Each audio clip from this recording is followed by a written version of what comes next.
नमस्कार, मैं हूं रंजीत झा। संसद में अगर आप प्रधानमंत्री मोदी के चुनावी रैली जैसा भाषण सुनने के बाद बोर हो चुके हैं तो एक गंभीर खबर पर हम आपका ध्यान आकृष्ट करना चाहते हैं। दरअसल जब चुनी हुई सरकार तानाशाही की तरफ बढ़ने लगे तो फिर उसके लिए ना तो लोकतंत्र मायने रखता है, ना ही संविधान, ना ही न्यायपालिका। आज एक इतनी गंभीर खबर सामने आ गई है जो आप सबको चौंकने पर मजबूर कर देगी। दरअसल जस्टिस जोसेफ की बातों से खुन्नस खाए मोदी सरकार ने आखिरकार वो कर दिखाया जिसकी उम्मीद लोग नहीं कर रहे थे। लगा था कि चलिए यह सरकार मनमानी तो कर रही है लेकिन इस हद तक तो नहीं जाएगी, लेकिन ऐसा हो गया। सीजेआई चंद्रचूड़ को भी मोदी सरकार ने नहीं बख्शा है। जनता से और जजों से बदला लेने के लिए इस हद तक मोदी सरकार गिर जाएगी, हमने उम्मीद तो नहीं की थी, आपने भी नहीं की होगी। हमने इस खबर में जस्टिस जोसेफ का नाम क्यों लिया है, इसके लिए सबसे पहले आप अपने स्क्रीन पर एक खबर देखिए। इसमें क्या कहा गया है? मुख्य चुनाव आयुक्त ऐसा हो जो प्रधानमंत्री पर भी ले सके एक्शन। जाने सुप्रीम कोर्ट ने ऐसा क्यों कहा। आप जानते होंगे यह खबर जो आई थी वो कितनी गंभीर टिप्पणी थी चुनाव आयोग को लेकर, क्योंकि चुनाव आयोग में यस मैन की नियुक्ति ना हो, इसको लेकर 5 जजों की बेंच में से जस्टिस जोसेफ ने यह गंभीर टिप्पणी की थी और कहा था कि चुनाव आयोग को कम से कम तो सरकार के नियंत्रण से बाहर होना चाहिए। वो इतना स्वायत्त होना चाहिए, अगर प्रधानमंत्री भी कोई गलत काम करे तो चुनाव आयोग उस पर एक्शन ले सके। और इस बात का बुरा शायद मोदी सरकार को बहुत पहले लग गया था और उसके बाद तो तब जब कई ऐसे फैसले आने लगे जिसमें मोदी सरकार के यस मैन पर सुप्रीम कोर्ट से हंटर चलने लगा। ईडी चीफ की नियुक्ति को लेकर, उनके एक्सटेंशन को लेकर कई बार सरकार की तानाशाही पर सवाल उठाए, सरकार की मनमानी पर सुप्रीम कोर्ट ने ब्रेक लगाया। यह मोदी सरकार को पसंद नहीं आई बातें। अब बड़ी खबर यह आई है कि मोदी सरकार ने ठीक दिल्ली सेवा विधेयक की तरह ही सुप्रीम कोर्ट के फैसले के खिलाफ एक और विधेयक राज्यसभा में पेश कर आई है और इसके तहत अब चुनाव आयुक्तों की नियुक्ति के लिए जो कमेटी बनी थी, जिसे खुद 5 जजों की सुप्रीम कोर्ट की बेंच ने यह तय किया था प्रधानमंत्री मोदी, नेता विपक्ष और फिर सीजेआई होंगे, लेकिन इसमें से अब सीजेआई को बाहर कर दिया गया है एक विधेयक लाकर। इसके तहत अब चुनाव आयुक्त की नियुक्ति में जो प्रावधान बने वो आपको चौंका देंगे। मोदी सरकार ने अपने यस मैन को बचाने के लिए एक ऐसा विधेयक ला दिया है जिसके बाद जो विपक्ष का डर है ना कि आने वाले समय में अगर मोदी जी चाहेंगे तो चुनाव ही इस देश में नहीं होगा। उस वक्त यह बातें किसने कही थी?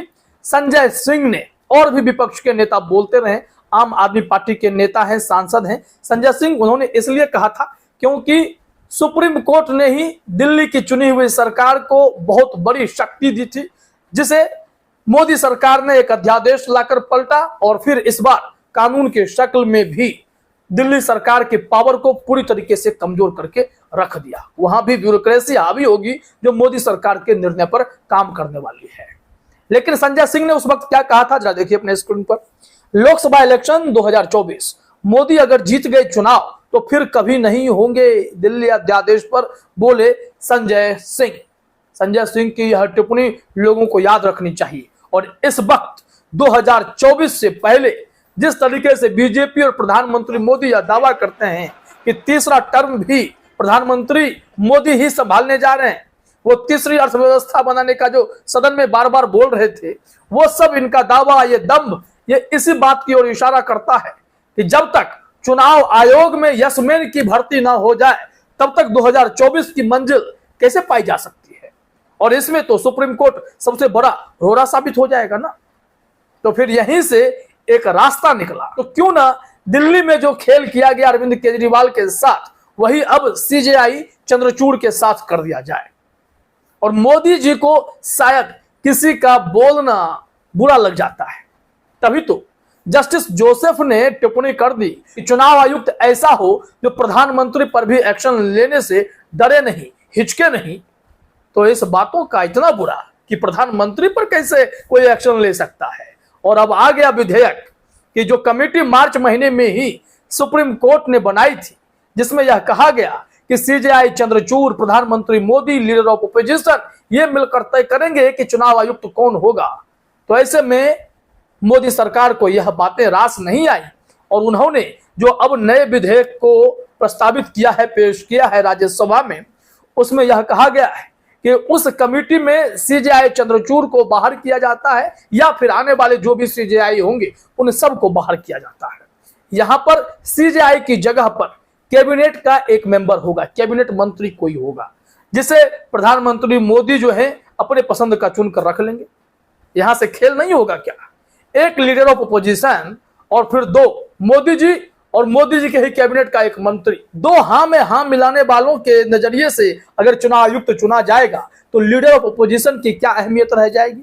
ठीक उसी तरीके से जो दिल्ली का विधेयक था, दिल्ली सेवा विधेयक, जिसमें अरविंद केजरीवाल के पर कतरने के लिए कमेटी बनाई गई, उसमें दो ब्यूरोक्रेट्स को रखा गया और कहा गया कि यह फैसला जो है वो वोटिंग के आधार पर होगा, 2-1 से तय किया जाएगा। जो दो ब्यूरोक्रेट्स होंगे वो तो मोदी सरकार के ही यशमैन होंगे।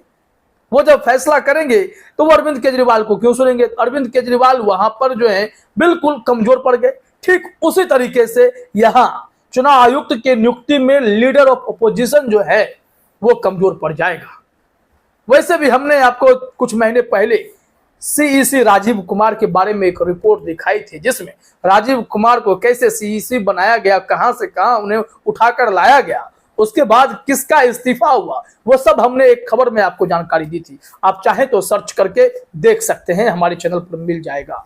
इसके अलावा अरुण गोयल की नियुक्ति हमेशा से विवादों में रही है। प्रशांत भूषण लगातार अरुण गोयल की नियुक्ति को लेकर सुप्रीम कोर्ट में बहस करते रहे। हालांकि सुप्रीम कोर्ट ने इस मामले को फाइनली खारिज करके कहा कि अगर हमें इन पर कोई एक्शन लेना होता तो हम कब कर ले चुके होते, ऐसा कह के सुप्रीम कोर्ट ने पल्ला झाड़ा। लेकिन सुप्रीम कोर्ट यह नहीं सोच पाया था कि मोदी सरकार सीजेआई चंद्रचूड़ को ही बाहर का रास्ता दिखाने पर तुली हुई है।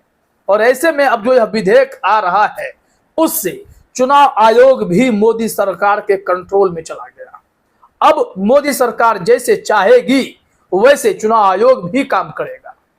आने वाले समय में अगर मोदी सरकार कोई विधेयक लाकर यह भी कह दे कि अब हम किसी राज्य में चुनाव नहीं कराना चाहते, केंद्र में भी चुनाव नहीं होगा, तो फिर कोई क्या ही कर लेगा।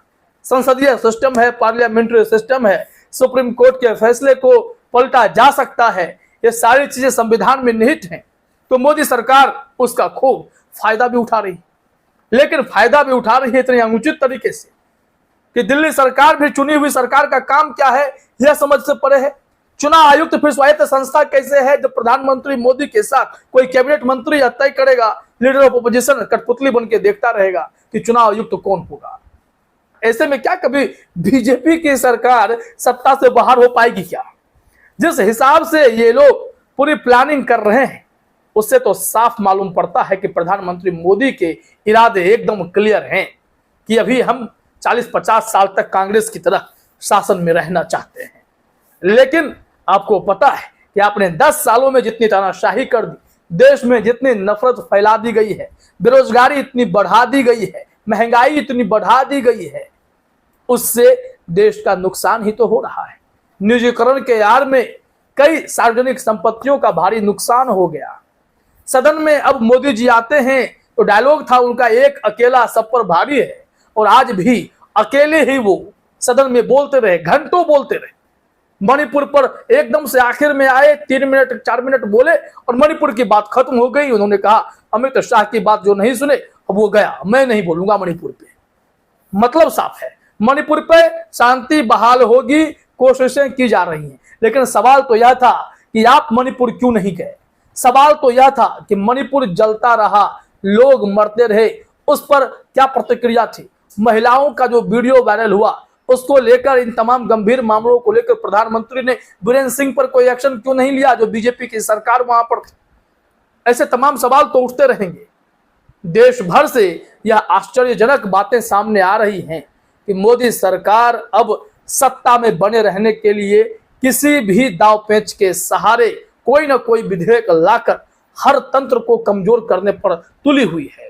आज सुप्रीम कोर्ट को कमजोर कर दिया गया, इससे पहले दिल्ली सरकार को कमजोर कर दिया गया, और जहां जहां चुनी हुई सरकारें हैं वहां जांच एजेंसियों के सहारे इन लोगों को तोड़ने मरोड़ने की कोशिश की जाती है।